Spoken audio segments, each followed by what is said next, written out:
मौत किसी भी टाइम में आ सकती है। मौत की फिक्र करनी चाहिए, ना कि और दूसरी सियासत की फिक्र करनी चाहिए। बाकी अल्लाह रब्बुल इज़्ज़त को मालूम है कि मेरा मजहब कैसे दुनिया में फैलेगा, मेरा पसंदीदा मजहब कैसे घर घर में दाखिल होगा, कैसे कहाँ जाएगा। ये टेंशन कभी नहीं लेने का, हुकूमत का टेंशन कभी नहीं लेने का, इंसान बन के रहने का, अपने देश हिंदुस्तान से प्यार करने का। बाकी जब मरना ही है तो अपने से मरेंगे तो अपनी मौत आ गई, कोई गर्दन काट देगा तो शहादत की मौत आ गई। वह मौत सबको मदीना में मौत आती है क्या?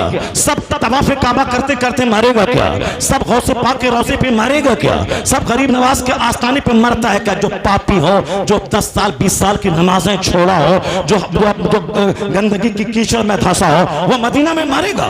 वह रोज़े रसूल के सामने मरेगा? नहीं मरेगा। मदीना में वही मरेगा जो आशिक़ रसूल होगा। तवाफ करते करते वही मरेगा जिसकी जिंदगी इबादत में गुजरी हो। तो शहादत सबको मिलेगी क्या? शहादत उसी को मिलेगी जो शहादत की तमन्ना दिल में करता होगा।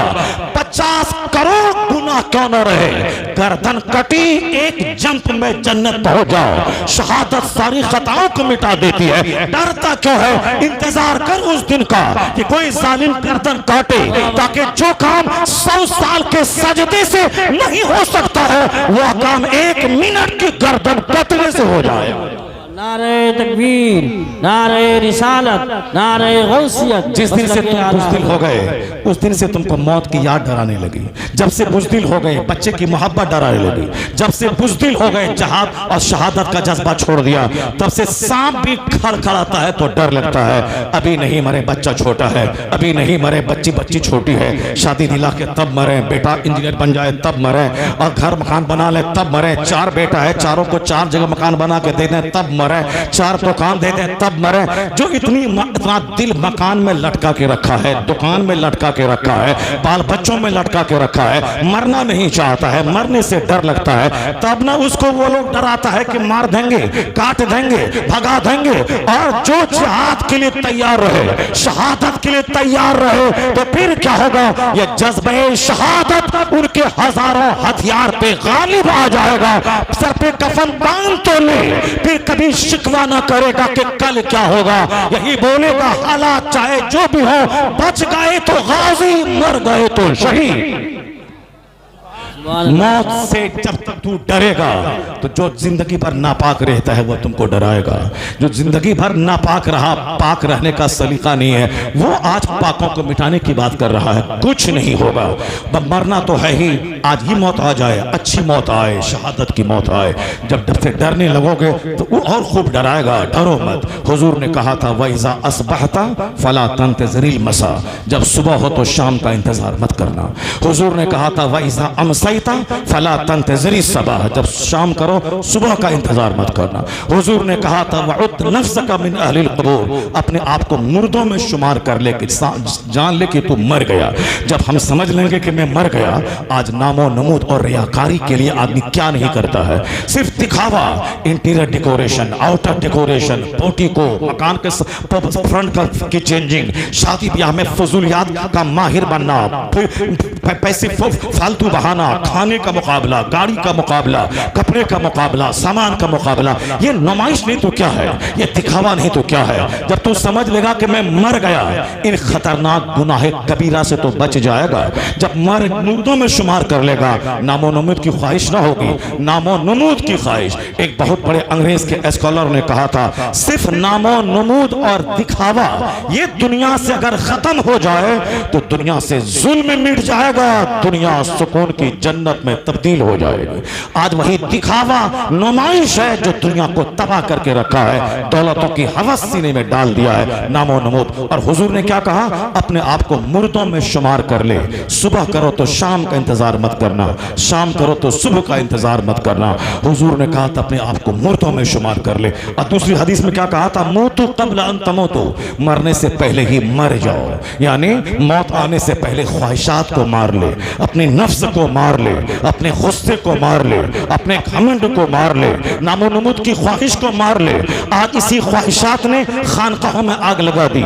इसी नामो नमूद की ख्वाहिश ने अपनी दुनिया बनाना, अपनी शोहरत, अपनी नुमाइश, इसी ने खानकाहों खानकाहों में आग लगा दी, इसी ने समाज में आग लगा दी, इसी ने समाज से मोहब्बत को छीन लिया। मैंने कहा था बरेली शरीफ में आज से 3 साल पहले, आज जो केस का कोर्ट में केस का फाइल लेके दोनों भाई दौड़ रहा है, मेरा बाप शेख आजम था और दोनों भाई कोर्ट में दौड़ रहा है कि मैं बनूं मुतवल्ली, मैं बनूं गद्दी नशी, मैं बनूं गद्दी नशी। ये क्यों हो रहा है? इसीलिए कि बाप का 1 लाख मुरीद है, अगर मैं गद्दी नशी बन गया, 1 लाख मुरीद 1 ही रुपया अगर हर महीने दिया तो 1 लाख रुपया हर महीना मुफ्त में आ जाएगा, फ्री में आ जाएगा, आराम से खाएंगे, आराम से बैठेंगे, एसी की कार, एसी का मकान, एसी का बंगला, और ना 10 साल ना हाफिज बनना पड़ा, ना 20 साल मेहनत करके आलिम बनना पड़ा। हदीस पढ़ने रटने में, हदीस रटना और रट के सुनाना मेहनत लगती है, कुरान रटना रट के मेहराब में सुनाना मेहनत लगती है। ऐसा नहीं कि जो हमने रट लिया हम सुना दिए, नहीं, सुनाने के लिए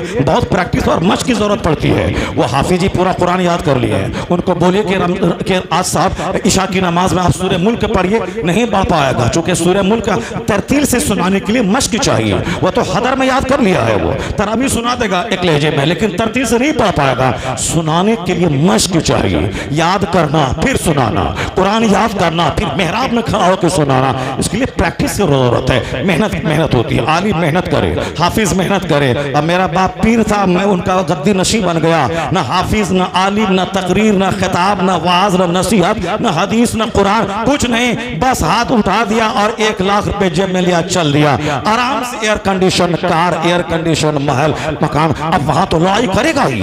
डीएम बनने के लिए 18 घंटे पढ़ना पड़ता है, और ये एसी के घर में कार में रहने के लिए सिर्फ इतना ही करना कि केस लड़ना है, अब कोर्ट का जजमेंट मिल गया कि तुम बड़ा लड़का है, तू गद्दी नशी बनेगा, अब फिर तो हो गया वारे नहीं आ रहे। हजारों डीएम क्या कमाएगा जो पीर साहब कमाएगा, साहब कोई मंत्री क्या कमाएगा जो पीर साहब कमाएगा। मैंने कहा खानकाहों में इसीलिए आग लगी है, वहां माल चाहिए।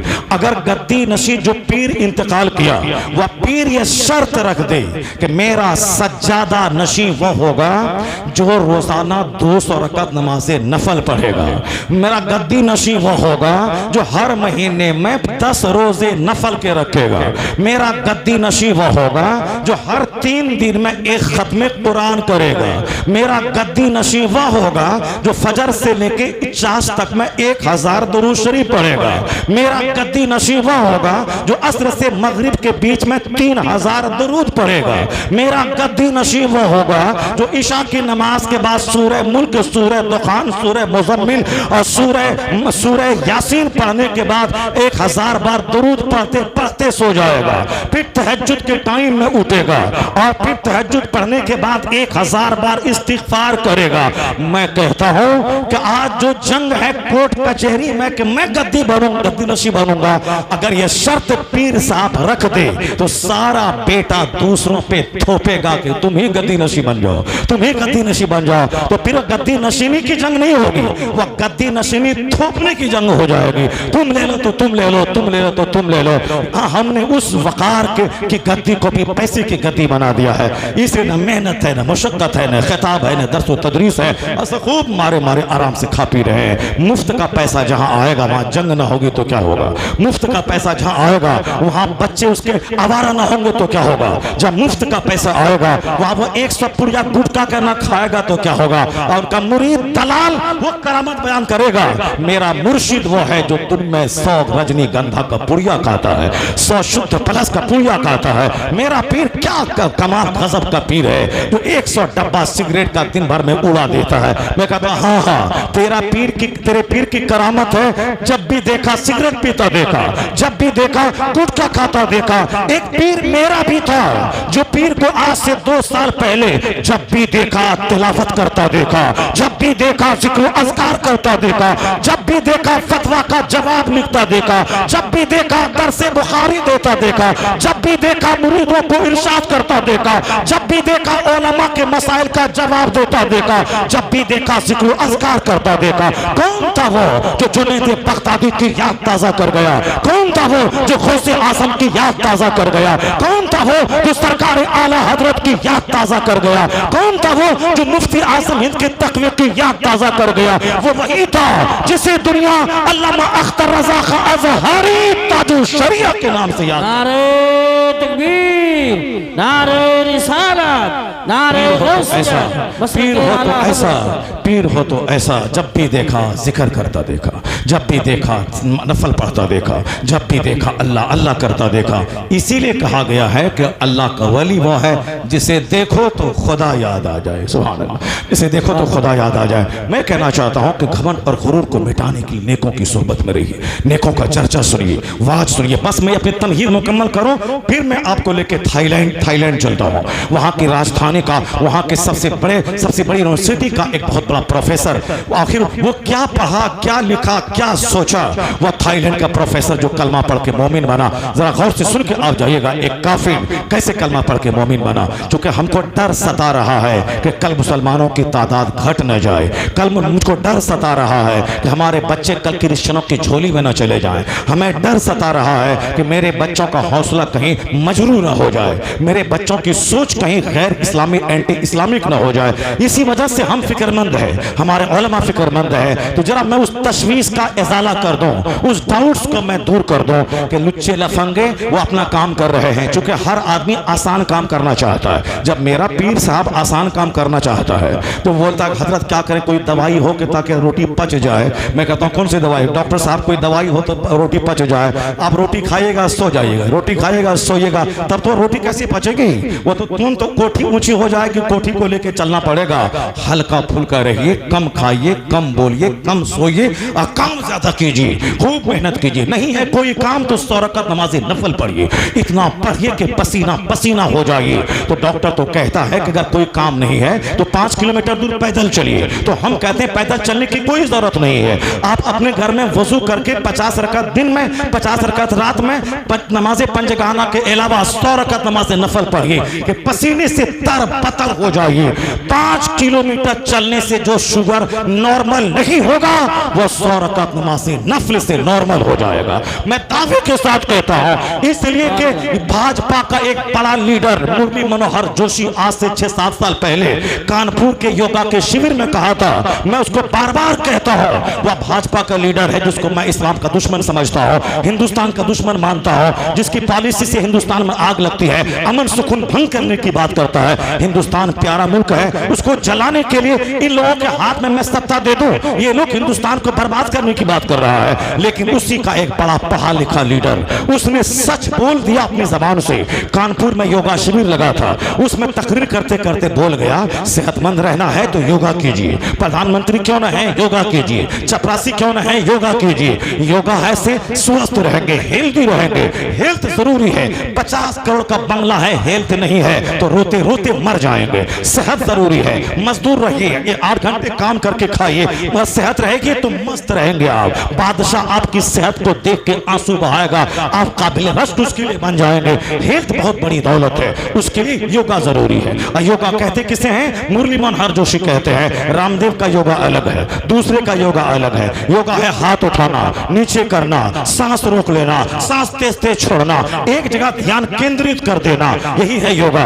अब योगा लोग कर रहे हैं सेहतमंद बनने के लिए। मुरली मनोहर जोशी ने कहा था, मैं कहता हूं योगा का जितना तरीका है वह सब तरीका एक तरफ। इस्लाम के पैगंबर ने जो नमाज का तरीका बताया है, खड़ा रहना है, कुछ देर रुकू में जाना है, फिर खड़ा होना है, फिर सजदे में जाना है, बैठ जाना है, फिर सजदे में जाना है, फिर खड़ा होना है। और जब खड़ा हो तो ध्यान केंद्रित करना है सजदे की जगह पे। जब रुकू में जाए पांव पे ध्यान केंद्रित करना है, जब बैठे कादम है तो ध्यान गोद पे केंद्रित करना है, सजदे में नाक पे ध्यान केंद्रित करना है, सलाम में कंधे पे ध्यान केंद्रित करना है, खड़ा रहना है तो ध्यान अपने रब की तरफ लगाना है, कुछ पढ़ना है, रुकू में कुछ पढ़ना है, ये खड़ा रहना, ये रुकू में जाना, फिर खड़ा होना, फिर सजदे में जाना, फिर बैठ जाना, फिर सजदे में जाना, कुछ पढ़ना, ध्यान लगाना, और दिन में 5 बार ऐसा करना। मनोहर जोशी कहता है, मेरे नजदीक नमाज से बढ़कर कोई योगा नहीं और नमाज देने वाले मोहम्मद अरबी से बढ़कर कोई तबीब नहीं, कोई डॉक्टर। सुभान अल्लाह, नारे तकबीर, नारे रिसालत। सबसे बड़े तबीब का नाम है पैगंबर आज़म अलैहिस्सलाम, यानी आका अलैहिस्सलाम ने जो कुछ दिया है निजाम आप सेहतमंद रहने का, कहीं ये नुस्खा आप नहीं पाएंगे। अब नमाज पढ़िए पाबंदी के साथ, और औरतों को ब्यूटी पार्लर जाने की कोई जरूरत नहीं है, औरतों को ब्यूटी पार्लर जाने की कोई जरूरत नहीं। वह सिर्फ अमेरिका के लेडी फिशर जो औरतों की तंजीम की सरकर्दा लीडर है, उसने मशवरा दिया है कि ब्यूटी पार्लर में होता क्या है, फेस वॉश होता है।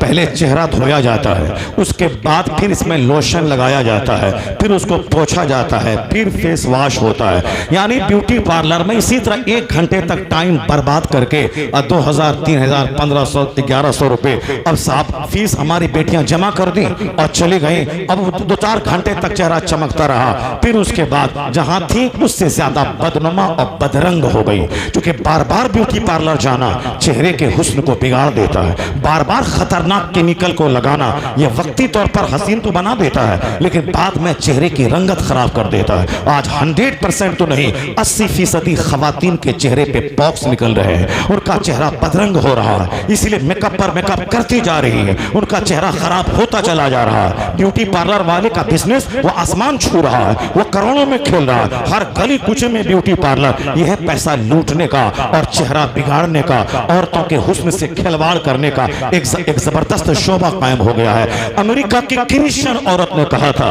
कि मुसलमान औरतों को लोशन लगाने की क्या जरूरत है, वह 5 वक्त नमाज पढ़ें, उससे पहले वुजू करती है, वुजू में फेस वॉश होता है, वुजू में फेस वॉश होता है, और वह सजदा करती है। सजदा में ब्लड सर्कुलेशन इतना ज्यादा होता है क्योंकि ब्लड आउटपुट इनपुट करने वाला हार्ट ये ऊपर रहता है और चेहरा नीचे रहता है, और वाफिर मिकदार में यह हार्ट चेहरे की सारी रगों पे ब्लड सर्कुलेट करता है। और अगर सजदा लंबा हो गया, ये वजू, ये लंबा सजदा इसे हसीन बना देगा।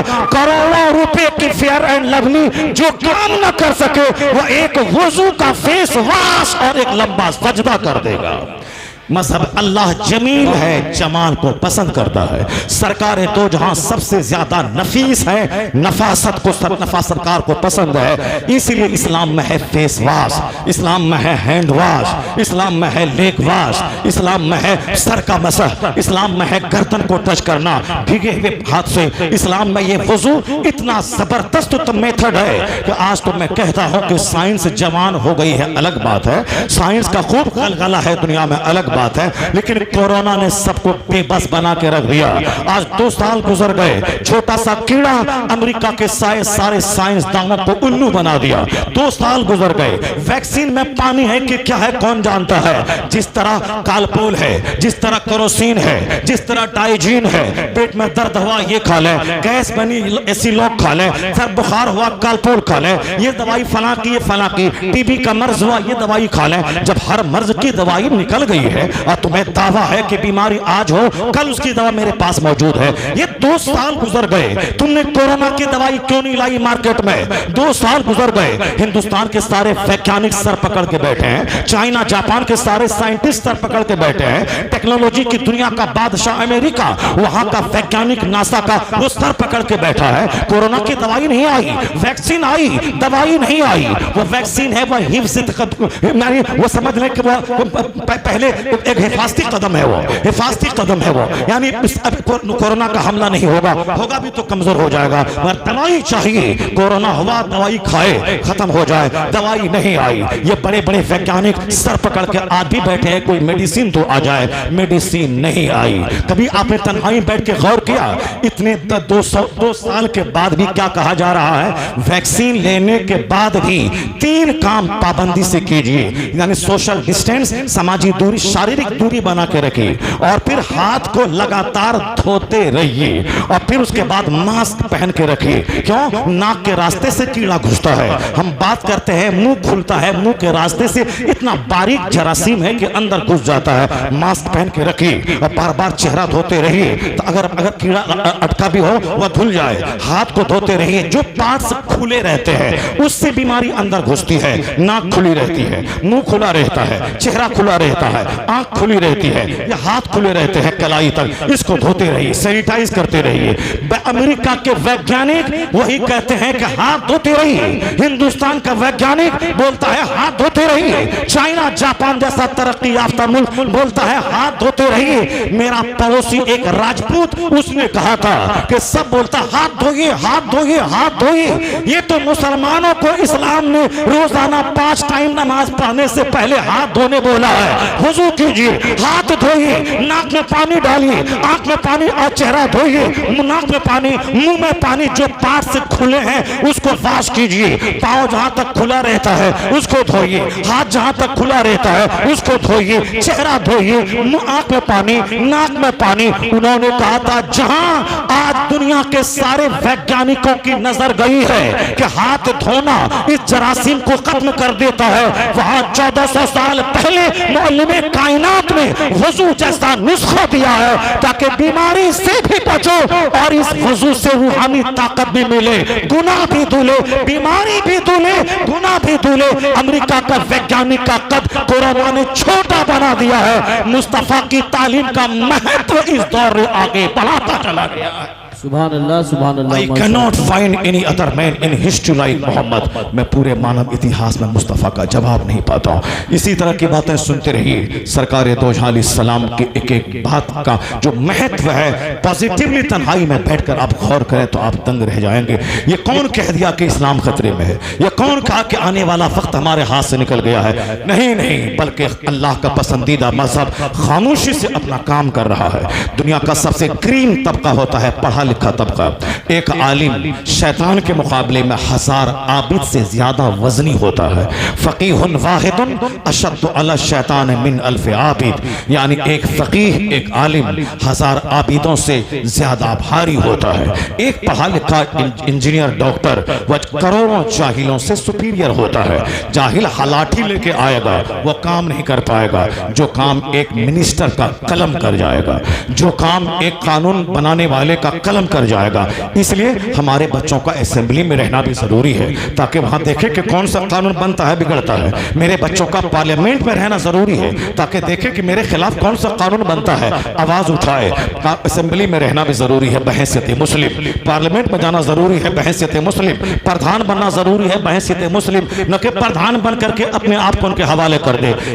एमएलए और एमपी बनने के बाद काफिरों से बदतर इसकी हरकत हो जाए। नहीं, जहां भी जाए बहैसियत मुस्लिम बनकर रहे, यानी मुस्लिम डीएम, मुस्लिम एसपी, मुस्लिम इंजीनियर। मुस्लिम इंजीनियर का मतलब इंसान इंजीनियर, मुस्लिम डॉक्टर का मतलब इंसान डॉक्टर। इस्लाम आदमियत का मजहब है, इस्लाम ह्यूमैनिटी का मजहब है, इस्लाम मानवता का मजहब है। इस्लाम शराब को हराम करार देता है, जुआ को हराम करार देता है, ठगने को हराम करार देता है, झूठ को हराम करार देता है, बेकसूर चूंटी को मारने को जुर्म करार देता है, पड़ोसी से गलत ताल्लुकात को जुर्म करार देता है, गिबत चुगलखोरी घमंड को इस्लाम जुर्म करार देता है। यानी जिससे ह्यूमन रिश्ता बिगड़े इस्लाम उसको मना करता है। और जो भी अच्छी क्वालिटी है, यानी डिसिप्लिन है, मोरालिटी है, कैरेक्टर है, मुस्कुरा के मिलना है, दूसरों से बातें करना है, दूसरों के गम में शरीक होना है, चाहे कोई नंगा भूखा किसी भी मजहब का मानने वाला हो, अगर वह भूखा है तो खिलाना है, नंगा है तो कपड़ा पहनाना है। रेलवे स्टेशन पे न पूछे कि तेरा मजहब क्या है, वहां जो भी नंगा मिले पहनाओ, जो भी भूखा मिले खिलाओ। ज़कात की रकम देने के लिए मजहब तलाश करना है, सदका फित्र देने के लिए मजहब तलाश करना है। लेकिन आमतौर पर मानवता के नाते चाहे किसी मजहब का हो, सदकाते नाफिला किसी के साथ करे, एहसान करे, सवाब मिलेगा। जब बुखारी की हदीस में आया है कि एक औरत ने देखा कि एक कुत्ता जो जबान लटकाए फिर रहा है कुएं के इर्द गिर्द, जो कुएं का चक्कर लगा रहा है, जिसकी जबान प्यास से बाहर लटकी हुई है, उस खातून ने अपने दुपट्टा से डोल बनाकर पानी निकालकर उस कुत्ते को पानी पिलाती है। तो हुजूर क्या फरमाते हैं, दखलतिल जन्ना, वो औरत जन्नत में दाखिल हो गई, अल्लाह ने उसको माफ फरमा दिया। जब कुत्ते को पानी पिलाने से एक औरत जन्नत जा सकती है, हुजूर सच्चे बुखारी की हदीस से कोई कमजोर नहीं कह सकता। जब जन्नत जा सकती है जो भूखे इंसान को पानी पिलाए, जो नंगे को कपड़ा पहनाए, जो भूखों को खाना खिलाए, जो प्यास इंसान को पानी पिलाए, जो अशरफुल मखलूकात को पानी पिलाए, कितना अजर मिलेगा। मानवता की बात ये करता है, मानवता की बात इस्लाम ने किया है। जहां भी अच्छाइयां है, जिसकी जबान से निकले उसका रिश्ता इस्लाम से जुड़ा हुआ है, क्योंकि सबसे पहले जिसने मुअल्लिम अखलाक बनकर दुनिया को मोरालिटी का रास्ता दिखाया है वह पैगंबर आजम की ज़ात गिरामी है। ये और बात है कि मेरा बच्चा नहीं जानता, उसके इल्म की कमी है, मगर दूसरे लोग अच्छी तरह जानते हैं। अल्लाह का पसंदीदा मजहब मजहब इस्लाम है। लुच्चा लफंगों के बोलने से ये मजहब घटता नहीं, खामोश काम ये इस्लाम कर रहा है। किस तरह एक पढ़ा लिखा साइंटिस्ट हजारों पे भारी होता है, लाखों पे भारी होता है। क्योंकि एक साइंटिस्ट अगर कोई थ्योरी देता है तो उसके फॉलोवर लाखों हजारों की तादाद में होते हैं। वह पढ़े लिखे लोगों के दिल को अपील करता है, पढ़े लिखों के दिमाग को झंझोड़ता है। अगर वो एक कलमा पढ़ के मोमिन बनता है, समझ लें कि नस्लें कलमा पढ़ेंगी। एक पढ़ा लिखा तबका अगर कलमा पढ़ता है तो उनके अधीन उनके जितने भी डिसाइपल्स, उनके जितने भी फॉलोवर्स हैं, सब कलमा पढ़ के मोमिन बनते हैं। तो एक दानिश्वर की कहानी में बयान करता हूं। इस मायूसियत के दौर में मेगाटेक तेजासन एक शख्स है जो थाईलैंड यूनिवर्सिटी का प्रोफेसर है।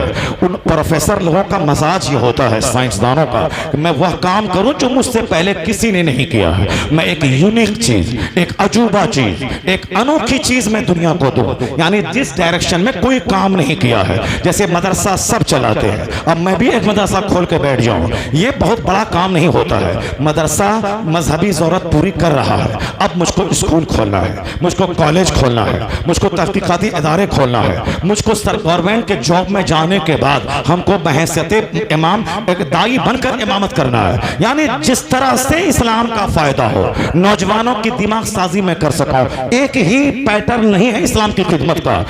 जमात इस्लामी के आदमी अलीगढ़ में पढ़ते हैं, वो अपने हजारों फॉलोवर को तैयार कर लिया। आखिर वो कैसे काम करते हैं? लिटरेचर के जरिए वो काम करते हैं। उनका काम कैसे है? लिटरेचर के जरिए दिमाग साजी करना, स्कूल में पढ़ने वाले हर मुसलमान के बच्चों के साथ बातें करना, बातें करके उनको अपने मसलक की बातें बता देना। तो मेरा बच्चा सोचता है कि मेरा मौलवी आज तक कहता रहा फितरा लाओ, चंदा लाओ, ज़कात लाओ, खैरात लाओ, कभी नहीं बोला कि तेरा मसलक क्या है, तेरा मजहब क्या है, तुम ये नमाज क्यों नहीं पढ़ते हो, तुम हज के मसाइल जानते हो कि नहीं जानते हो। कभी जब भी आया मेरे घर पे फितरा, ज़कात, उश्र लेने, कभी दीन सिखाने नहीं आया। बहुत ताज्जुब हुआ मौलाना तौसीफ साहब। अभी 1 महीना पहले मैं एक डॉक्टर के पास गया था, अपने शहर का बहुत बड़ा डॉक्टर है। वो डॉक्टर काफिया पढ़ने के बाद वो गया था पढ़ने के लिए स्कूल में, और अल्हम्दुलिल्लाह बहुत बड़ा सर्जन अब हमारे जिला का, यानी वो अब करोड़ों में खेल रहा है। जबरदस्त हॉस्पिटल, एक नहीं जमीन इतनी खरीद लिया शहर में, शोहरत और नाम भी, बिल्कुल टेंडर एज, यंग एज का लड़का है, चेहरे पे दाढ़ी, सर पे टोपी लेकर वो क्लिनिक में बैठता है। हमारे शहर के सारे गैर मुस्लिम डॉक्टर उसके यहाँ मरीजों की भीड़ देख के दंग रहते हैं। दाढ़ी और टोपी के साथ वो क्लिनिक में बैठता है। MBBS डिग्री होल्डर, MS यानी वो मास्टर ऑफ सर्जरी उन्होंने किया है, बहुत बड़ा सर्जन। मैं जब उनके पास गया तो मैंने फीस तो जमा करना चाहा, उन्होंने लिख दिया कि नो फीस, यानी एक आलिम की इज्जत, नो फीस। उसके बाद कहा, मुझसे मिला, बहुत देर तक बात किया, कहा हजरत लोग आते हैं हर महीने में कई मस्जिदों का चंदा लेने, मैं चंदा दे देता हूं, लेकिन कोई मुझसे आकर के मसलक की बात नहीं करता, कोई मजहब की बात नहीं करता, कोई हमारे दीन के बारे में नहीं पूछता, मैं कैसे जीता हूं ये नहीं पूछता। जो आलिम है, इल्म दीन सिखाने आया है, कम से कम 1 मिनट का टाइम लेके मुझसे मजहब की बात कर लेता, तब मैं समझता कि चलो ये मस्जिद भी बना रहा है, मदरसा भी बना रहा है और शख्सियत साजी भी कर रहा है, यानी ये मुझको मजहबी मजाज भी अता कर रहा है। नहीं, जब भी गए रसीद लेके, चंदा दीजिए, फितरा दीजिए, खाल दीजिए, ये दीजिए, अब दीन लेके कौन जाएगा? यही वजह है कि हमको देख के दरवाजा बंद कर देता है आदमी, क्योंकि ये रसीद लेके आया है। और कभी कभार रसीद लेके भी जाएं और कभी कभार बगैर रसीद लेके दीन लेके जाएं। बस नवाब प्रधान जी, मैं एक हदीस लेके आया हूं, उसको सुनना है, हुजूर ने ये कहा, बस सुना दिया, अपना चल लिया। कभी जाएं, सुना दिया, आपका बच्चा अलीगढ़ में पढ़ता है, जरा उसको बताते हैं कि वहां बहुत सारी चीजें होती हैं। वो वहां रोजाना 5 मिनट के लिए सरकार की सीरत पर फला किताब है सीरतुल मुस्तफा, उसको 5 मिनट पढ़ लें। इंजीनियर बनने के लिए 15 घंटे पढ़ें, MBBS बनने के लिए 18 घंटे पढ़ें, मुसलमान बने रहने के लिए 5 मिनट सरकार की सीरत का एक चैप्टर, 5 मिनट, कुछ नहीं। खाने के लिए जाएं, हाथ धोकर धोएं, अब बैठना, खाना तो खाना है, चाहे डॉक्टर बने कि चाहे इंजीनियर बने, खाना तो खाना है। खाने से पहले बस बैठ गए दस्तरखान पर, अब 5 मिनट सीरत की किताब पढ़ ली, फिर खाना खाया, उठ गए, टाइम भी खर्च नहीं हुआ, मुसलमानियत की भी खुराक मिल गई, और फिर अपने सब्जेक्ट की तालीम में भी कोई असर नहीं पड़ा। अगर आप बताएंगे उनका बच्चा पढ़ने लगा, अगर वह पढ़ लिख के दीन समझ लिया, वह बोलेगा एहसान इस आलिम दीन का है जिसने मुझको इस्लामिक किताब की स्टडी का मजाज अता कर दिया। क्योंकि उनके लोग, उनके मेरा बेटा रहता है, मेरा पीर आया, खाया पिया चला गया, नहीं बोला कि नमाज पढ़ना सबसे बड़ा फर्ज है, नमाज छोड़ना गुनाह आजम है। नमाज पढ़ना फर्ज आजम है तो फर्ज आजम का छोड़ना भी गुनाह आजम है। हमारा पीर नहीं बताया, वो बोला कि 12वीं के जुलूस में निकलो, वो बोला घर में झंडा निकाल लो, वो बोला 11वीं का बकरा ज़बह कर दो, वो बोला गरीब नमाज की छुट्टी कर दो, वो जुलूस संदल और गाजर, ये चादर और गागर का जुलूस निकाला संदल वाला, उसमें 100 रुपए दे दो। यानी मेरा बच्चा जान गया कि संदल, चादर, गागर, 11वीं का बकरा, 12वीं का जुलूस और साहब छठी शरीफ की देग, मुहर्रम का खिचड़ा, ये मेरा बच्चा इतना ही जाना। अब जब वो अलीगढ़ पहुंचा वहां पढ़ने के लिए, जब वहां गया उनका दोस्त बोला कि ये कुरान शरीफ है जो अल्लाह की किताब है, इसमें देखो 700 से ज्यादा जगहों पे, कई 100 जगहों पे नमाज का जिक्र आया है। ये बुखारी है, नमाज का जिक्र सैकड़ों हदीस में आया है। और जो नमाज नहीं पढ़े वो ढांचे का आदमी है। हुजूर ने कहा है कि बेनमाजी का अंजाम फिरौन के साथ होगा, हामान के साथ होगा, कारून के साथ होगा। हुजूर ने कहा जिसके दरवाजे पे एक नहर हो, 5 बार डुबकी लगाए, नहाए, उसके बदन पे मैल कुचल बाकी रहे, में से कुछ बाकी रहेगा? हुजूर साहबा ने कहा कि नहीं। हुजूर ने फरमाया कज़ालिका मसलु सलवातिल खम्स यमहुल्लाहु बिहिन्नल खताया। यही मिसाल 5 वक्त की नमाजों की है। पांचों नमाजें गुनाहों को मिटा देती हैं। बेनमाजी जहन्नम जाएगा। नमाज पढ़ना फर्ज आजम है। हुजूर ने कहा कि जब बच्चा 7 साल का हो नमाज का आदेश दे, जब 10 साल का हो मार के नमाजी बना दे, जब नमाजी बन जाए उनका बिस्तर अलग कर दे। इतनी ताकीद तिरमिज़ी की हदीस में आया है कि इन्ना अव्वल मा युहासबु बिहिल अब्द यौमल क़ियामति सलात। हुजूर ने कहा है क़यामत के दिन सबसे पहला सवाल नमाज का होगा। जो सवाल का जवाब देने में असमर्थ रहा फ़क़द ख़ाबा व ख़सिरा, वह हिलाक और तबाह बर्बाद हो गया। और जो नमाज का सवाल का जवाब देने में कामयाब हो गया फ़क़द अफ़लहा व अंजहा। हुजूर कहते वह कामयाब और बामुराद हो गया। जब ये सारी हदीस मेरा बेटा पढ़ता है, कौन? जब उनके मेडिकल का दूसरा क्लास साथी, उनके रूम का पार्टनर जब उनको दिखलाता है, उनका तो उनकी खोपड़ी घूम जाती है। ये इतनी ताकीद नमाज। कभी हमारा पीर साहब नहीं बोला ये नमाज फर्ज आजम है, नमाज छोड़ना गुनाह आजम है। अगर तुम्हारा नमाज फर्जी 15 साल में, तुम नमाज शुरू किए 25 साल में, या 10 साल की नमाज तेरे जिम्मे कज़ा है। 50 हज क्यों ना कर ले, या 10 साल की नमाज कज़ा पढ़नी पड़ेगी। 1000 उम्रा क्यों ना कर ले, ये 10 साल की नमाज तेरे जिम्मे है, अदा करनी पड़ेगी। कज़ाए उम्री के तौर पर पढ़ना पड़ेगा। 10 साल शराब पिया, तौबा कर ली, अल्लाह माफ कर देगा। लेकिन 10 साल नमाज छोड़ दी तो तौबा करने के बाद भी वो 10 साल की नमाज कज़ा पढ़नी पड़ेगी। इसलिए सरकार ने कहा था जब बच्चे की उम्र 7 साल हो नमाज का हुक्म दे, कभी पढ़ेगा कभी छोड़ेगा। और जब 10 साल का हो तो मार के नमाजी बना दे, और जब नमाजी बन जाए उनका बिस्तर अलग कर दे। वो फर्ज आज़म को ताल्लुक को देखा, ताल्लुक से हदीस पढ़ी, नमाज पढ़ना शुरू कर दिया। जब वहां से लौटा घर नमाज पढ़ रहा है। अब वो बच्चा बोलता है ये कुरान में नमाज का चर्चा, हदीस में नमाज का चर्चा, नमाज सबसे बड़ा फर्ज है, क़यामत में पहला सवाल इसका होगा। पर मेरा पीर कभी नहीं बोला। ये बोला चादर, गागर, संदल, छठी, 11वीं 12वीं का जुलूस और घर में झंडा, ये सिर्फ यही बोलता रहा और कभी नहीं बोला नमाज के ताल्लुक से। तो अब वह पीर के ताल्लुक से बदगुमानी पैदा हो जाएगी कि यह लोग सिर्फ नवाफिल पे जोर देता है, यह लोग सिर्फ ऑप्शनल चीज पे जोर देता है, और जो कंपलसरी है उस पर जोर नहीं देता है। वह मेरे मसलक के ताल्लुक से गलत फिक्र दिमाग में डाल लेगा। अब उसको 1000 समझाए, जिंदगी भर नमाज पढ़ेगा। क्रेडिट किसके सर जाएगा? क्लास पार्टनर, रूम पार्टनर के सर जाएगा। वो जिंदगी भर डॉक्टर बनने के बाद भी नमाज पढ़ेगा। क्रेडिट किसके सर देगा? रूम पार्टनर के सर। उसने मुझको ये सारी अहादीस सुना के नमाजी बना दिया है। अब एक ही तरीका है, अगर बच्चे को वहाबी बनाना है, बच्चे को जमात इस्लामी की झोली में डालना है, तब तो उसको चादर गागर सब बताइए। अब मिलाद फातिहा पीर साहब आए तो खूब मिलाद करवाइए और नमाज मत बताइए। और बच्चा आसानी से मिल लिया जाने के बाद वहाबी की झोली में जाएगा, तबलीगी की झोली में जाएगा, बच्चा आपके हाथ से निकल जाएगा। मसलक आला हजरत यही है क्या? मसलक आला हजरत ये नहीं है। मसलक आला हजरत क्या है? आला हजरत ने लिखा है शजरा शरीफ में कि नमाज एक वक्त की भी कोई जानबूझकर छोड़ दे उसका भी शुमार बेनमाजी में होता है। बेनमाजी ढांचे का आदमी है। नमाज पढ़ना फर्ज आजम। किसी भी नौकरी में नमाज पढ़ने की फुर्सत न मिले, आला हजरत ने लिखा है वह नौकरी करना ही हराम में कतई है। हराम है वो नौकरी करना जिस नौकरी में नमाज पढ़ने की फुर्सत न मिले। आला हजरत ने नमाज पर जितना जोर दिया है उतना किसी भी बदअकीदे का कोई मौलवी या किसी जमात का कोई आलिम नहीं दिया है। आला हजरत जिसने मसलक अहले सुन्नत व जमात का मोहसिन और मुजद्दिद इस्लाम और उन्होंने नमाज पर इतना जोर दिया है, अब उनका नाम लेना और नमाजें छोड़ना, उनको बदनाम करना मसलक आला हजरत ये नहीं है कि सिर्फ चादर चढ़ाना, गागर चढ़ा निकालना, जुलूस निकालना, फातिहा पढ़ना, मिलाद करना, नहीं नहीं। जो इनको हराम कहता है वो भी जहन्नम जाएगा, और जो सिर्फ नमाज पे जोर देता है, इन चीजों को बुरा कहता है, है वो भी जहन्नम जाए, और जो फातिहा मिलाद चादर संदल को पकड़ा, नमाज छोड़ा, उसका भी रास्ता जहन्नम का है। अब बीच का रास्ता है मसलके एतदाल, मसलके आला हजरत के नमाज भी होगी, नियाज भी होगी, नमाज भी होगी, दुरूद भी होगा, नमाज भी होगी, जुलूस भी होगा, नमाज भी होगी, चादर का जुलूस भी होगा, नमाज भी होगी, झंडा भी होगा, नमाज भी होगा, नमाज भी होगी, छठी भी होगी, नमाज भी होगी, नियाज भी होगी। जिसने इन दोनों पे जोर दिया है उसी का नाम मसलके आला हजरत है, मसलके एतदाल है। फातिहा भी दिलाए, नमाज भी पाबंदी से पढ़े, ताकि बच्चा वहाबियत की झोली में न जाए। जब कोई नमाजी बनाने आए बोले अल्हम्दुलिल्लाह मेरे बुजुर्गों ने नियाज भी दिया है, मेरे बुजुर्गों ने नमाज भी दिया।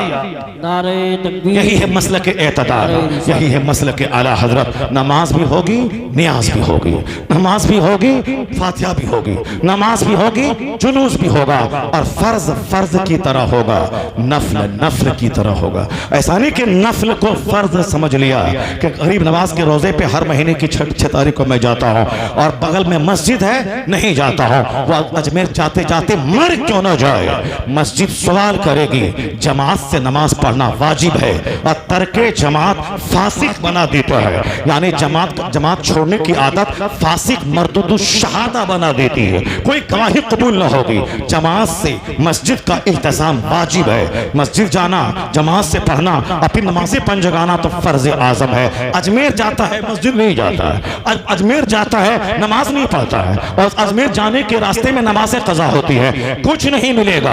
कोई फर्ज कोई नफल कबूल नहीं होता जब तक कि फर्ज ना अदा करे। इसलिए हमारे बुजुर्गों ने कहा है कि कल की रात जो आने वाली है, शाबान की 15वीं रात, उन रातों में रात भर जगिए, जगने के बाद जो कज़ा नमाज़ें जिंदगी की हैं उन कज़ा नमाजों को पढ़िए, क्योंकि जब तक जिम्मे में कज़ा नमाज है कोई नफल फायदा नहीं देगा, नफल मुअल्लक रहेगा, और जब तक के फर्ज ना अदा हो जाए। अगर आपने कज़ा नमाजें अदा की, जिंदगी की पहली ज़ोहर, जिंदगी की पहली फजर, जिंदगी की पहली असर, आपने 10 असर, 10 ज़ोहर, 10 मगरिब, 10 इशा, आपने 100 रकात पढ़ लिया, तो कम से कम 10 दिन की नमाज तो अदा हो गई, और फिर 15वीं शब जागने की फजीलत भी मिल गई, दुआ रात भर जाग भी गए, सवाब भी मिल गया, और जो कज़ा नमाज थी वो अदा भी हो गई। ये है अक्लमंदी का तरीका।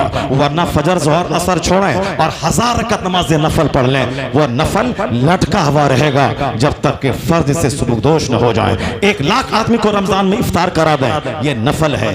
अपना रोजा रखना फर्ज है, जब तक अपना रोजा नहीं रखेंगे 1 लाख आदमी को इफ्तार कराने वाली नफल नेकी लटकी हुई रहेगी। ज़कात का 5 रुपया जो आप पर फर्ज है, अगर वह नहीं दे रहे हैं, और 1 करोड़ रुपए की मस्जिद आप तामीर कर रहे हैं, वह नफल है, और नफल नेकी लटकी हुई रहती है जब तक के फर्ज न अदा कर दे। ज़कात का 5 रुपया यह फर्ज है, और 5 करोड़ रुपए की मस्जिद वह नफल है। आला हजरत ने उसकी तरकीब बताई है। अगर तुम्हारी आंख खुल जाए, हमारी तो 50 साल से ज़कात नहीं हुई है, अगर मैं हिसाब निकाल के ज़कात अदा करूं मेरा सारा मकान चला जाएगा। वो आला हजरत थे मुजद्दिद आज़म, वो क्या कहते हैं? वो कहते हैं कि अगर चाहे पूरी प्रॉपर्टी क्यों न चली जाए मगर अदा तो करना होगा। उसका शानदार तरीका यही है, हिसाब किया करोड़ों में ज़कात के पैसे निकल गए, तो अब अपने करीबी किसी रिश्तेदार से बात कर ले, बात करने के बाद उनको कह दे ये मकान मैंने ज़कात के तौर पर मैंने तुझको दे दिया। अब 50 करोड़ की बिल्डिंग अब वो दे दिया, अब 50 साल की ज़कात अदा हो गई। अब वो शख्स कहे मैं ये अपनी तरफ से ये मकान तुझको हिबा कर दिया, मकान भी बच गया और 50 साल की ज़कात भी अदा हो गई। आला हजरत लिखते हैं तुम डिसीजन ले ले कि 50 साल की नमाज मेरी कज़ा है, मैं उसको अदा करूंगा, चाहे 50 साल में जिंदा रहो या ना रहो मैं अदा करूंगा, चाहे एक दिन में 10 नमाज क्यों अदा करनी पड़े। वो अदा करना शुरू कर दिया और 4 दिन के बाद वह मर गया। तुम्हें डिसीजन ले चुका है कि मैं सारी कज़ा नमाज अदा करूंगा, और 4 दिन के बाद ही वह मर गया, क्योंकि हुस्ने नीयत की बिना पर उम्मीद है अल्लाह की रहमत से कि अल्लाह ताला 50 साल की नमाजों को माफ फरमा देगा।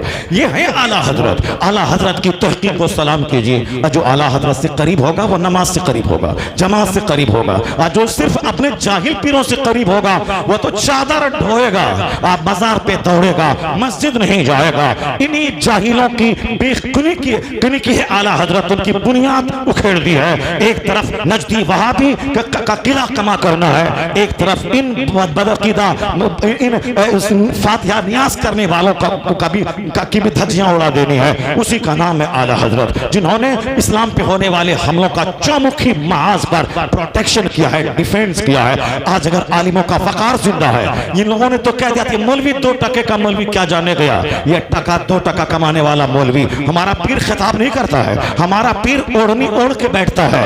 पीर वो है जो घर घर जाए, पीर वो है जो चुप रहे, पीर वो है जो खामोश रहे। ये मौलवी खिताब करता 2 टके का मौलवी। इन लोगों ने 200 साल से मदरसे के खिलाफ, मौलवी के खिलाफ, नमाज बाजमात के खिलाफ, सीरत के जलसों के खिलाफ चूटी काटते हुए घर घर जा करके उन्होंने ऊपर में घूंघट डालकर लोगों को कहा तरीकत अलग चीज है, शरीयत अलग चीज है, हकीकत अलग चीज है, मार्फत अलग चीज है। ये शरीयत के मौलवी क्या जानने गए, यानी जाहिलों को उल्लू बना बना के मस्जिद से नफरत, नमाज से नफरत, शरीयत के कानून से नफरत दिलाया।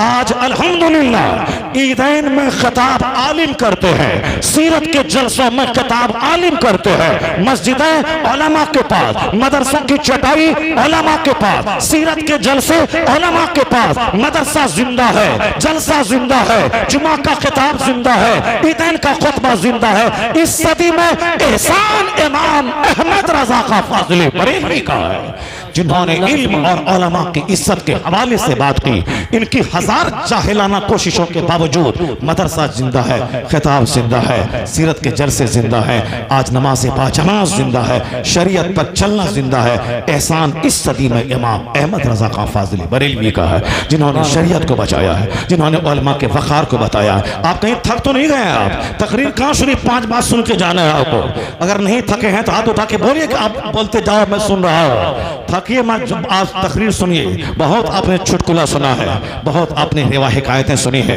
बहुत आपने लगा बुझा के नमक मिर्च लगा के कहानी और किस्से आपने सुना है। आज हदीस सुनिए, आज कुरान करीम की आयतें सुनिए, आज इस्लामी कानून सुनिए। अपने बच्चों, अपने घर में फराइज पे जोर दीजिए, नवाफिल पे और साहब जो मुबाह चीजें हैं उस पे जोर देंगे तो आपका बच्चा हाथ से निकल जाएगा। मैं बामांगे दोहल में कहता हूँ, अगर बच्चों को आपने गुट्टी में सुन्नियत पिलाते हुए नमाज, रोजे, हज और ज़कात की फजीलत नहीं बताई तो अलीगढ़ और मिल्लिया जाने के बाद आपका बेटा नजदी वहाबी हो जाएगा, तबलीगी जमात की झोली में चला जाएगा। क्योंकि जब वहां हदीस कुरान पढ़ेगा, सुनेगा तो वो आपके हाथ में नहीं रहेगा।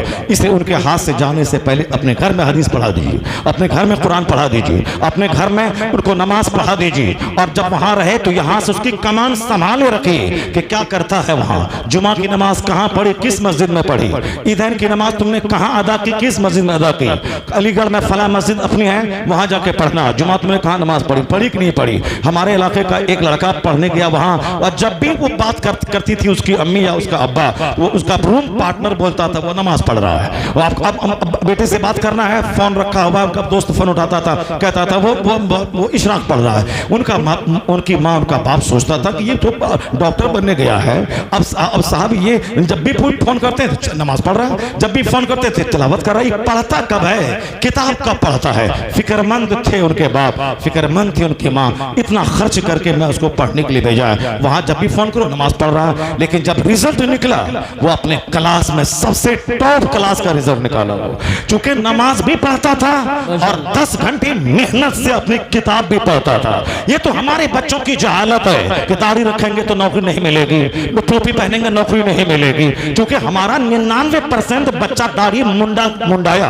एक बच्चा दाढ़ी लेके कॉलेज जा रहा है तो लोग कहते हैं दहशतगर्द आ गया, आतंकवादी आ गया। 99 दाढ़ी मुंडा और एक दाढ़ी लेके गया तो आतंकवादी आ गया, टेररिस्ट आ गया। तो हमने 90% बच्चों से सुन्नतों को हटाकर ये 5-10% मौलवी दाढ़ी रखने लगे, इसको वह लोग आतंकवादी कहने लगे। हमारी 99% बेटियां जींस और टी शर्ट पहन के कॉलेज जाती है और 1% बेटी सर पे दुपट्टा, हिजाब, निकाब लगा के कॉलेज जाने लगी। तब वहां की इंतजामिया कहने लगी ये 99% तुम्हारी बेटियां बेपर्दा आती हैं, जींस टी शर्ट पहन के आती हैं, ये 1% बेटी तुम्हारी ये भूत बन के क्यों आ रही है, हमारे स्कूल का तमाशा बनने क्यों आ गई है। अगर हिजाब कंपलसरी है, तुम्हारी 100% बेटियां हिजाब पहन के आती हैं, तब ना हम समझते यहाँ तो 99% बेनकाब बेहिजाब है और 1% हिजाब पहन के स्कूल का माहौल खराब कर रही है। हमारे कॉलेज में तेरा 99% बेटा दाढ़ी मुंडा के आ रहा है, 1% बेटा दाढ़ी रख के आतंकवादी की सूरत लेके आ रहा है। उन्होंने अगर कंपलसरी होती दाढ़ी तो तेरा 100% बच्चा रखता। एहतजाज नहीं चलेगा, तो प्रोटेस्ट नहीं चलेगा, बकवास नहीं चलेगी। नेता डराता है, लोग हमें डराते हैं, नहीं संभलेगा, नहीं वोट देगा तो मर जाएगा। याद रख लेना, हमने ही काफिरों को मौका दिया है कि निकाब के खिलाफ बोले, दाढ़ी के खिलाफ बोले, वरना इसी हिंदुस्तान में सिख का बच्चा दाढ़ी और पगड़ी के साथ प्रधानमंत्री की कुर्सी पे बैठ गया। इसी हिंदुस्तान में सिख का बेटा ज्ञानी जैन सिंह हिंदुस्तान का प्रेसिडेंट बन गया। इसी सिख का बच्चा बूटा सिंह हिंदुस्तान का गृह मंत्री बन गया। जब वह दाढ़ी पगड़ी के साथ गृह मंत्री बन सकता है, प्रधानमंत्री बन सकता है, प्रेसिडेंट बन सकता है, आईएएस ऑफिसर बन सकता है, तो मेरा बेटा भी दाढ़ी रखकर क्यों नहीं बन सकता? वह दाढ़ी रख के कंपलसरी सारा बेटा स्कूल में परमिशन मिलेगा, नौकरी मिलेगी। हम बता देंगे कि कंपलसरी है। तो जब अमेरिका की राजधानी अमेरिका में, कनाडा में सिखों की दाढ़ी को परमिशन है, उनकी पगड़ी को परमिशन है, हिंदुस्तान के सारे स्कूल में परमिशन है, मैं बता दूं खुद से मैं आकर कि सारा बच्चा दाढ़ी रखेगा। इधर से सुन्नत पर अमल जाएगा, हमारी मेहनत जाएगी, तो यहाँ भी इज्जत मिलेगी। और हमारी मेहनतें और रसूलुल्लाह की सुन्नत पर अमल की बरकतें जब दोनों मिलेंगी तो दूसरों का बच्चा बाद में आईएएस बनेगा, मुसलमानों का बच्चा पहले बनेगा। सुन्नत की बरकतें भी होंगी, इनकी मेहनत भी रंग लाएगी। हमारी माँ बहन बेटियां खामोश तौर पर, जब कोर्ट का फैसला आ गया है आने दे, सुप्रीम कोर्ट का फैसला आ गया है आने दे, हमारी शरीयत का फैसला है, कोई हमारी जवान बेटी बगैर मोटी चादर के ना रहे, बगैर निकाब और हिजाब के ना रहे, मोटी चादर डाल दे। 100% बेटियां अगर निकाब पहनने लगे तो हिंदुस्तान का सारा स्कूल उसे इज्जत की निगाह से देखेगा। यहाँ तो 99% बेटियां शादी में नाचे, मंगनी में नाचे, जुलूस में नाचे, उर्स में नाचे, और बेपर्दा जाए। शादी में उनका बेपर्दा सज धज कर आना काफिरों की बेटियों को शर्मा देता है। तो यहाँ बेपर्दगी, जुलूस में बेपर्दगी, उर्स में बेपर्दगी, घर में मंगनी अकीका खतना के फंक्शन के मौके पे बेपर्दगी, सिर्फ स्कूल में निकाब क्यों, वहाँ हिजाब क्यों? वो तो बोलेगा ही। अगर हिजाब कंपलसरी होता तो हर जगह तुम पहनती। तो बस खामोशी से निकाब को लाजिम करार दे दे, दाढ़ी टोपी को लाजिम करार दे दे। अल्लाह ने चाहा यहाँ इज्जत मिलेगी, हर स्कूल में परमिशन मिलेगा। अल्लाह ने चाहा तो सुन्नतों की बरकत से मेरी बेटियां भी मेरे निकाह में, मेरी बहनें भी आएंगी। जब पंजाब की खूबसूरत बेटी वह दाढ़ी वाले का सिलेक्शन करती है, जब हमारे सारे नौजवान दाढ़ी रखने लगे तो हमारी बहनें भी दाढ़ी वाले का सिलेक्शन करने लगेंगी। यहाँ तो कुछ रखता है, 99% नहीं रखता है। जब सिलेक्शन की बारी आती है तो दाढ़ी मुंडे का सिलेक्शन होता है। सुन्नतों पे अमल हमें इज्जत दिलाएगा, नबी मोहतरम से दूरियां हमें सलील करेंगी। ये सारे मौके आंखें खोलने के हैं, न कि बकवास करने के हैं, खामोश अहद करने का है। जो हुआ सो हुआ, अब मैं सुन्नत पे अमल करूंगा, अपने घर में इस्लाम नाफिज करूंगा, कुरान हदीस पे अमल करूंगा। इधर से अमल शुरू हो जाए, उधर से खुदा की रहमतें इस्तिकबाल करेंगी। यहाँ इज्जत मिलेगी, मरने के बाद मुस्तफा की जन्नत मिलेगी। दोनों जहां की इज्जतों का रिश्ता सरकार दो जहां की सुन्नतों से वाबस्ता है। आप खामोश तौर पर मज़हब इस्लाम का तमाशा देखें, किस कदर दुनिया के हर घरों में इस्लाम पहुंचने की तैयारी कर रहा है, किस कदर पढ़ा लिखा दानिश्वर इस्लाम से करीब आ रहा है। मेगाटेक तेजासन थाईलैंड यूनिवर्सिटी का प्रोफेसर, उसने सोचा कि नई तहकीक मैं करूं जो काम मुझसे पहले अब तक किसी ने नहीं किया है। उन्होंने देखा कि जमीन पे किसने क्या किया है, लीवर पे फला ने गौर किया है, उन्होंने ब्रेन सिस्टम पे फला ने रिसर्च किया है, उन्होंने ब्लड सर्कुलेशन पे फला ने किया है, उन्होंने डाइजेस्टिव सिस्टम पे फला ने किया है। यानी बड़े बड़े साइंसदानों ने इस जमीन पे काम किया है। एक जमीन है जिस पर किसी ने आज तक काम नहीं किया है। वह प्लेटफॉर्म क्या है कि आदमी के बदन में जो फीलिंग ऑफ पेन होता है, जो दर्द का एहसास होता है, वह दर्द का एहसास चमड़े में होता है या हड्डी में होता है या गोश्त में होता है, कहाँ होता है? आज तक इस पे कोई स्टडी नहीं मिल रही है, आज तक इस पे किसी वैज्ञानिक ने काम नहीं किया है। उन्होंने रिसर्च शुरू कर दी। हर आदमी को चाहे कि नया नया काम करे, यूनिक क्षेत्र को अपनाए। जिस पर कोई काम नहीं किया है उस पर मेरा बच्चा काम करे, जिस टॉपिक पे किसी ने नहीं लिखा है उस पे लिखे, जिस चीज की दुकान कोई नहीं खोला है, जिसकी जरूरत है वो दुकान खोले। यानी दिमाग में इख्तिराई दिमाग रहे, इजादाती दिमाग रहे, नई नई चीज देने का दिमाग, नई नई चीज बातें दिमाग में लाए, तहकीक करे, इन्वेस्टिगेट करे, डिस्कवर करे, न कि सिर्फ नकल करता रहे। रहे, नकल नहीं, इन्वेस्टिगेट करे, उस पर डिस्कवर करे, दरियाफ्त करे। साइंसदान यही करते हैं। यही वजह है कि दो आदमी की तहकीक नहीं मेल खाती है, क्योंकि सबने अपनी अलग अलग जमीन बना ली है। जिस तरह दिमाग में करोड़ों रगें हैं, उसी तरह कंप्यूटर में करोड़ों फंक्शन है। कोई आदमी सारी जिंदगी में सारा फंक्शन सीख ले, ऐसा नहीं होता। एक बड़ी वसी दुनिया है जो उस मुट्ठी में जमा है। जैसे छोटा सा मोबाइल कितनी खूबसूरत चीज है, वो नमाज पढ़ना है, किबला किधर है, फौरन देखा। अब नमाज का टाइम कितना है, लोग कहते हैं कि दिन निकल गया होगा, मगर वो देखे कि आफ्ताब निकलने में 5 मिनट बाकी है, वह फौरी नमाज अदा कर ले। कितनी अच्छी चीज है मोबाइल। उस वक्त वो किसी हदीस को ढूंढना है, किस किताब में है, फौरन गूगल पे बोले, सामने हदीस आ जाएगी। कितनी प्यारी चीज है। लोग इस पर नमाज पढ़ रहे हैं, किबले के डायरेक्शन का पता लगा रहे हैं। अब कोई है जो उसमें गंदी तस्वीर देख रहा है, जो उसमें गंदे गाने सुन रहा है, जो उसमें सिर्फ कोई झूठी कहानी अपलोड किया उसको देख रहा है, तो गंदों की गंदगी बढ़ रही है और अच्छों का इल्म बढ़ रहा है, तो ढूंढने वालों का दिमाग बढ़ रहा है। कितनी प्यारी चीज है, मगर लोगों ने इसका यूज गलत बना दिया है। मोबाइल का इस्तेमाल, सही इस्तेमाल, यह समझ लें कि इस दौर में बहुत बड़ा गिफ्ट है, बहुत बड़ा तोहफा, बहुत बड़ा वरदान है। ये इससे बड़ा तोहफा क्या होगा। मैं आज यहाँ आपके सामने आ गया, इसी मोबाइल का कमाल है। मैं कल कहाँ जाऊंगा, इसी मोबाइल का कमाल है। एक आदमी 5 दुकान को अपने घर में बैठे ही कमांड कंट्रोल कर रहा है, इसी मोबाइल का कमाल है। साहब यहाँ से हमको लंदन भेजना है कोई सैंपल, इसी मोबाइल का कमाल है। वहां से पेमेंट आ गया, मैंने माल यहाँ से भेज दिया, इसी मोबाइल का कमाल है। तो इस मोबाइल को जब जब चलाएं, अल्हम्दुलिल्लाह बोले, बिस्मिल्लाह कहे, दुरूद शरीफ पढ़े, न कि मोबाइल चला चला के रात की नींद खराब करे। फजर की नमाज से मोबाइल चलाएं और रहमत के फरिश्तों का आने का टाइम हुआ तो मुर्दार की तरह सो जाए और उसी मोबाइल को चला चला के गंदी तस्वीरें देख देख के अपनी जवानी में आग लगा दे, समाज के तकद्दुस को पामाल कर दे।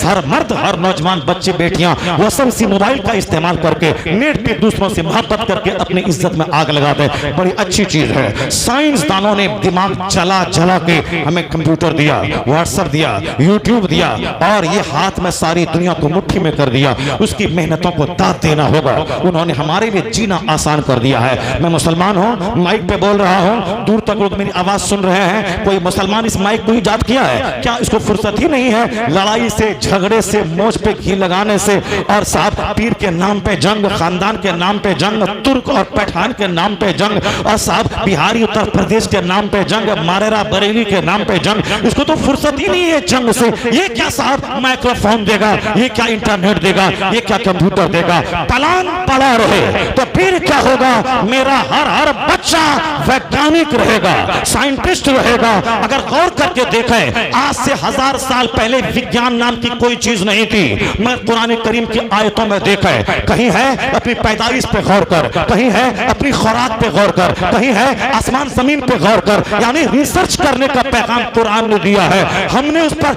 हमने पढ़ा, हमने पढ़ाया, लोगों ने रिसर्च किया तो साइंसी तहकीक का सारा सेहरा अपने सर ले लिया। हमारे बच्चों पे लाजिम है कि कयामत तक जहां भी साइंस की इमारत खड़ी होगी, बुनियाद हमने दिया है, तहकीक का रास्ता हमने दिया है। अब जहां तक इमारत चली जाएगी उसका सारा सेहरा इस्लाम के सर जाएगा, कुरान करीम के सर अक़दस पे जाएगा। कुरान ने ही सबसे पहले इन्वेस्टिगेट का तरीका दिया है, डिस्कवर करने का। मेगा टेजासन, उन्होंने देखा कि दर्द के एहसास के ताल्लुक से आज तक किसी वैज्ञानिक की सोच नहीं आई। उन्होंने रिसर्च शुरू किया, उन्होंने किताबें लिखी, 10-20 साल तक दिमाग चलाया, तब एक मोटी किताब लिखी, दुनिया वालों के पास खबर पहुंची। मेगा टेजासन ने कहा कि दर्द का एहसास चमड़े में होता है, फीलिंग ऑफ पेन स्किन में होता है, गोश्त में नहीं, हड्डी में नहीं। उन्होंने तजर्बा बताया, एक्सपीरियंस बताया, जो तरीका है साइंस की तहकीक लिखने का। मैंने इतना ऐसा तजर्बा किया, उसकी रोशनी में ऐसा 100% रिजल्ट निकला। इसलिए मैं कह सकता हूं कि दर्द का एहसास चमड़े में होता है। किताब पर से बाहर आई, अमेरिका गई, यूरोप गई, दुनिया भर में फैली, हर जगहों पे मेगा टेजासन का चर्चा होने लगा, उनकी तहकीक का।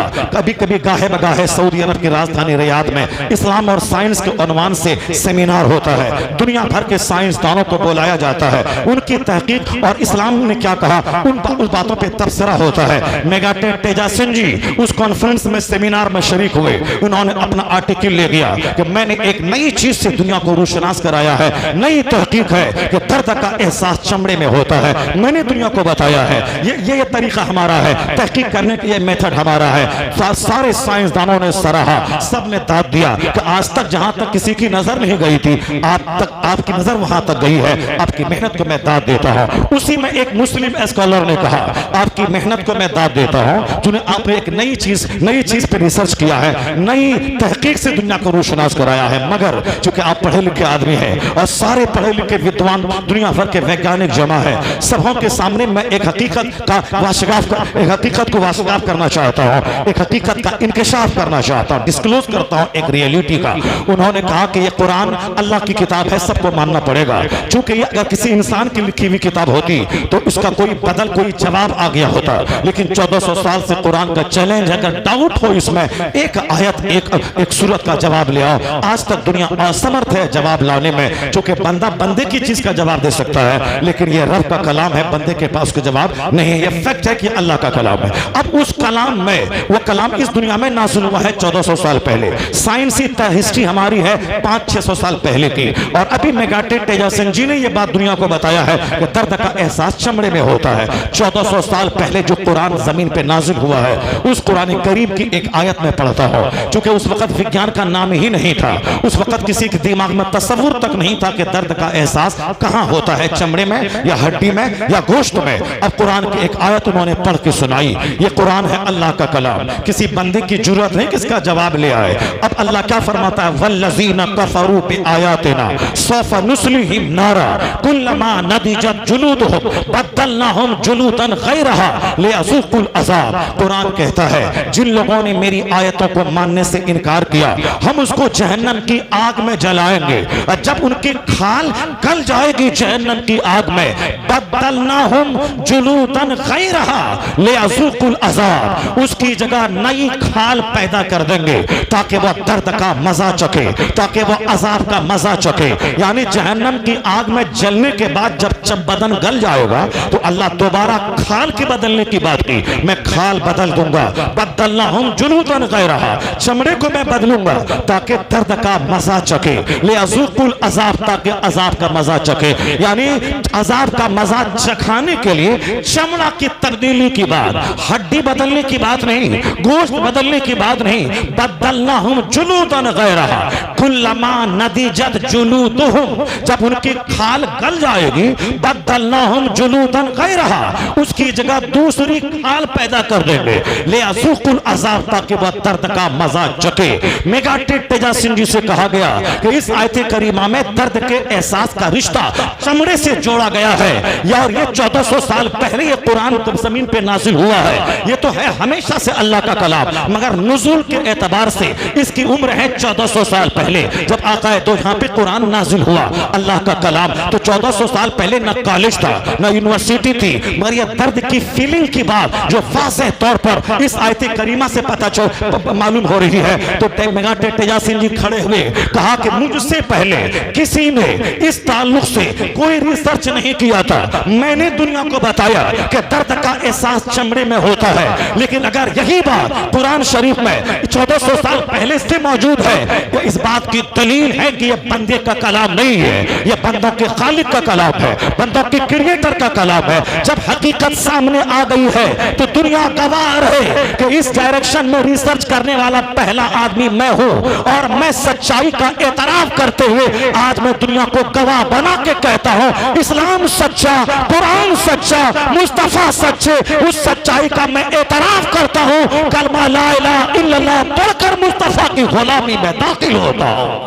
कौन कहता है कि इस्लाम का दायरा तंग हो रहा है? जैसे जैसे इल्म बढ़ता जा रहा है, जैसे जैसे कुरान फहमी का माहौल बनता जा रहा है, बड़े बड़े वैज्ञानिकों को इस्लाम अपनी तरफ खींचता चला जा रहा है। इसलिए वो दिन आएगा ला यबका अला ज़हरिल अर्द बैतुन मदरिया वाला फब्र इल्ला अदखलहुल्लाहु कलिमतल इस्लाम। हुजूर फरमाते हैं इस रूए जमीन पर कोई कच्चा घर बाकी नहीं रहेगा, कोई पक्का घर बाकी नहीं रहेगा, मगर वहां अल्लाह इस्लाम का कलमा दाखिल फरमा देगा।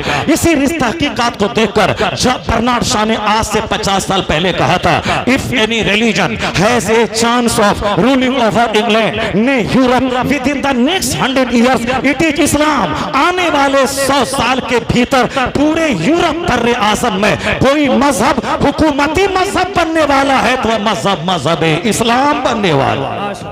नारे तकबीर, नारे रिसालत, बैतु मदयन वला फर इल्ला अदखलहुल्लाहु कलिमतल इस्लाम। कोई कच्चा पक्का घर नहीं बचेगा मगर ये कि अल्लाह उसमें इस्लाम का कलमा दाखिल फरमा देगा।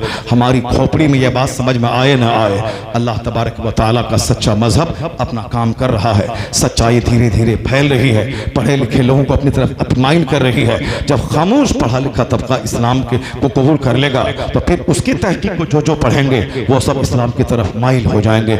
इसलिए कभी भी नर्वस ना हो। बस एक तवील गुफ्तगू आप तक पहुंच गई है। मैं 2-4 बातें जो और कहना चाहता था, 5 बातों में से एक बात आप तक पहुंची और बाकी 4 बातों को मैं समेट कर दूसरी मजलिस के लिए मैं महफूज रखता हूं।